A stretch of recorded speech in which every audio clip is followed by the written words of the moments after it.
Bonjour à tous, c'est Nathan, on se retrouve pour une nouvelle saison des analyses de BOP.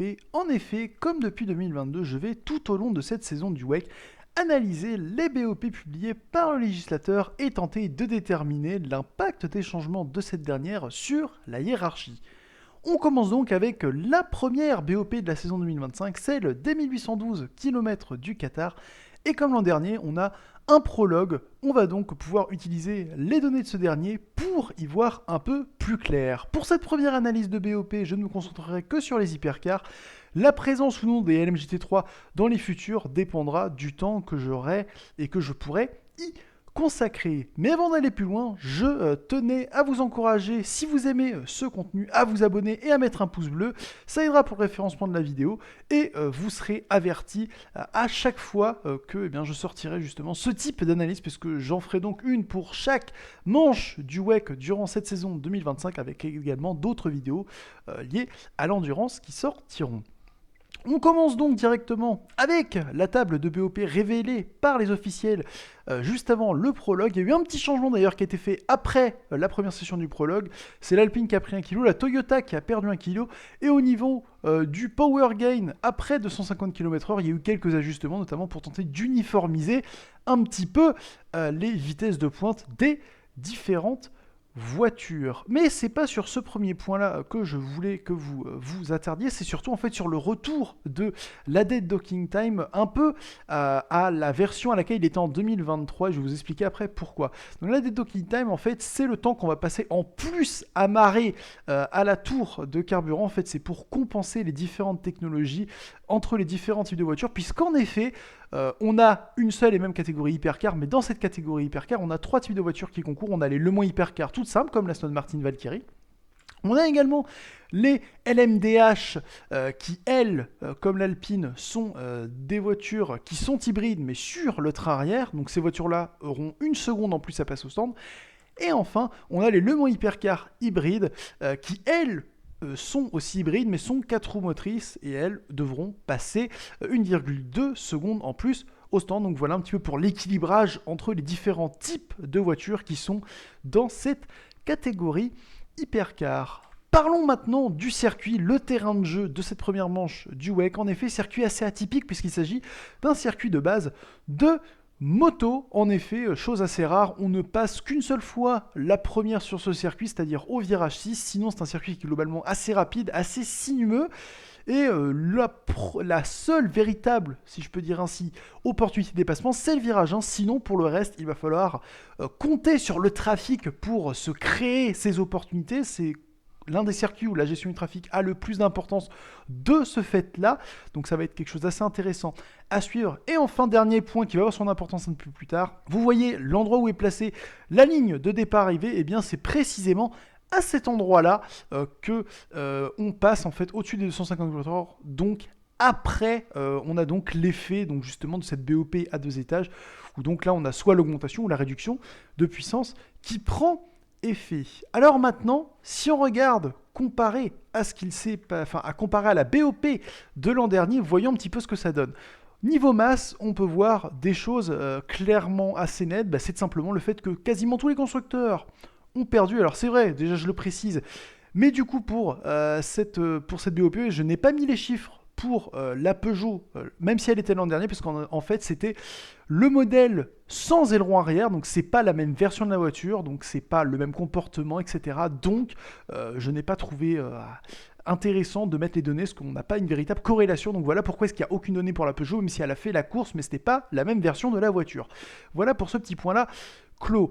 Ce qu'on peut noter, donc, c'est baisse de masse des constructeurs. Le plus touché étant Ferrari qui perd 38 kg, sinon après Alpine 27, Toyota 25, BMW 23, Porsche à noter prend 16 kg comparé à l'an dernier. Et ensuite, si on regarde pourquoi est-ce qu'on a ces changements-là, en fait c'est assez simple, c'est que l'an dernier la voiture référence était la Peugeot 9X8 version 1, cette année c'est la Peugeot 9X8 version 2 qui est la référence, mais vu que la version 2 est quand même plus rapide que la version 1, du coup ça fait qu'on a globalement toutes les voitures qui peuvent perdre en masse, excepté la Porsche qui l'an dernier avait une BOP qui était un petit peu trop bonne pour cette première manche de la saison. Il est quand même à souligner que ce circuit du Qatar va comme un gant à la Porsche 963.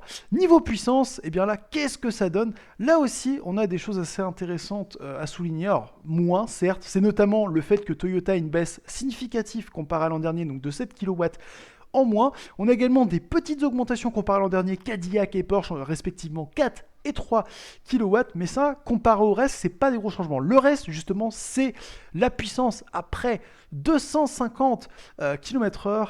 Et donc, en fait, c'est pour vous la faire courte, ce point-là n'est dépassé qu'à 2 endroits sur le circuit, au niveau de la ligne droite de départ arrivée et juste avant le freinage du virage numéro 4. Mais c'est genre même pas une seconde, donc finalement ça n'a aucune importance. Donc c'est vraiment la ligne droite de départ arrivée qui est touchée.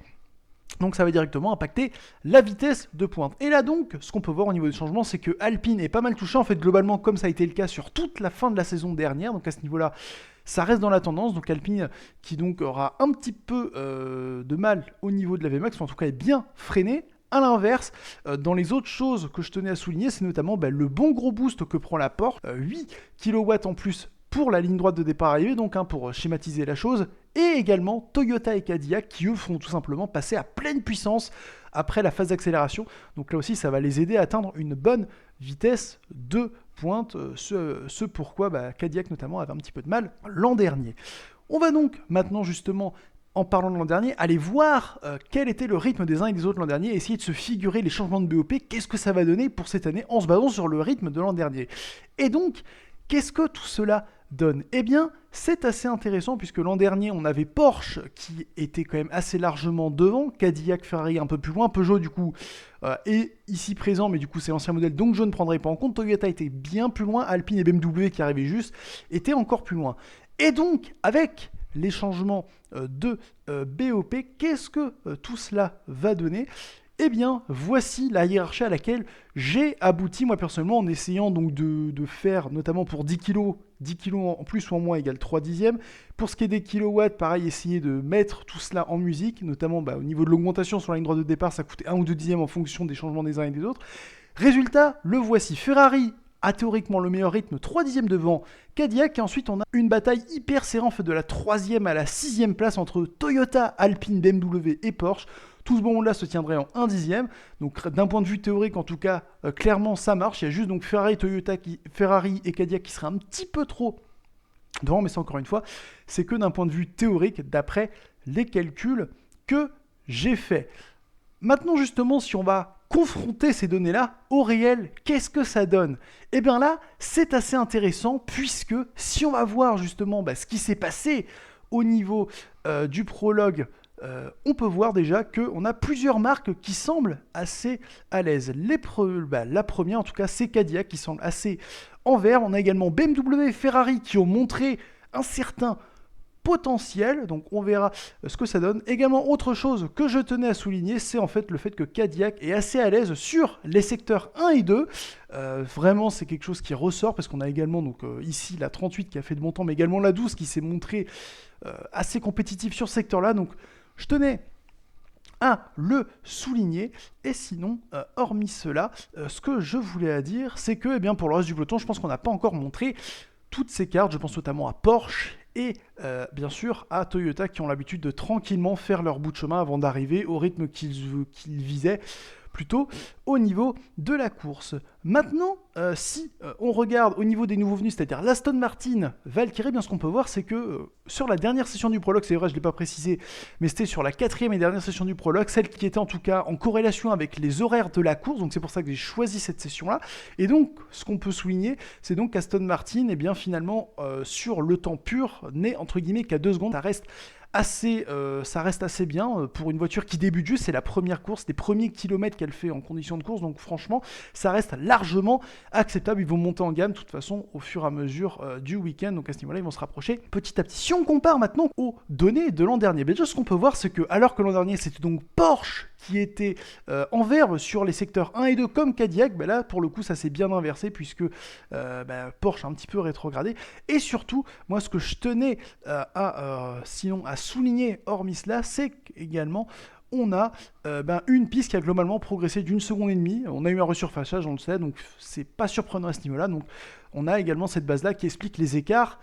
Pourquoi est-ce qu'on a une telle différence d'écart entre l'an dernier et cette année. Maintenant, allons voir du côté de la VMAX. Là aussi, il y a des choses qui sont assez intéressantes à dire. Tout d'abord, en fait, c'est simple, on a tout simplement 3 groupes. On a Ferrari et Peugeot qui sont à la même VMAX, Toyota et BMW à la même VMAX, et enfin Cadillac, Porsche, Alpine à la même VMAX. Alors c'est vrai que je n'ai pas précisé, mais j'ai été donc recouper les différentes données de VMAX qui ont été effectuées par les voitures en essayant de prendre des données sans aspiration, parce que forcément avec l'aspiration ça casse un petit peu l'intérêt. C'est vraiment sans aspiration pour savoir le potentiel brut de la voiture. Après avec aspiration forcément on peut monter quasiment à 315, hein, un peu plus de 310 d'après les vitesses qui avaient été enregistrées, mais donc sans aspiration. Ferrari, Peugeot semblent avoir un petit avantage sur Toyota et BMW. Cadillac, Porsche, Alpine sont même un petit peu en retrait.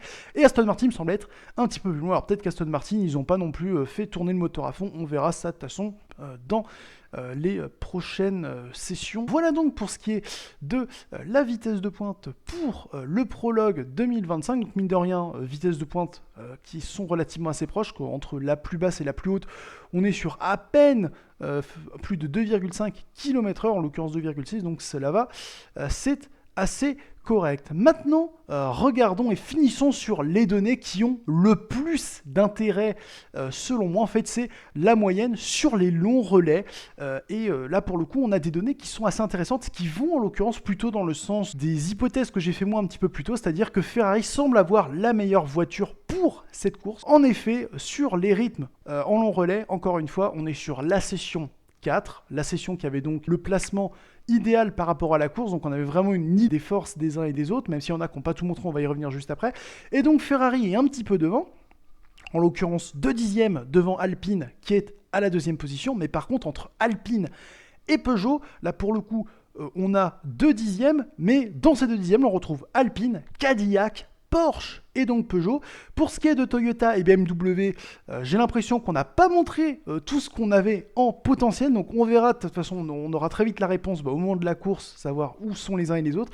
Et également, chose extrêmement intéressante, c'est le potentiel de l'Aston Martin Valkyrie, puisque cette voiture, sur les longs runs, était donnée à seulement 1 seconde au tour, donc c'est franchement pas mal hein, pour une voiture qui débute encore une fois, et ça va s'affiner au fil des sessions. Hâte de voir la suite et comment est-ce que tout cela va progresser tout au long du week-end. Moi, si j'avais donc à donner un pronostic pour la course, clairement, je miserais sur Ferrari, à voir si j'aurais raison ou pas. Après, derrière, ça risque d'être, quoi qu'il arrive, très proche, donc Ferrari n'aura pas le droit à l'erreur et ça risque d'être hyper disputé, donc j'ai hâte de voir qui va réussir à tirer son épingle du jeu. C'est donc une épreuve passionnante et très serrée qui s'annonce pour ces 1812 km du Qatar en hypercar. J'espère que vous avez apprécié cette analyse de BOP et sur ce, moi je vous dis à la prochaine, salut!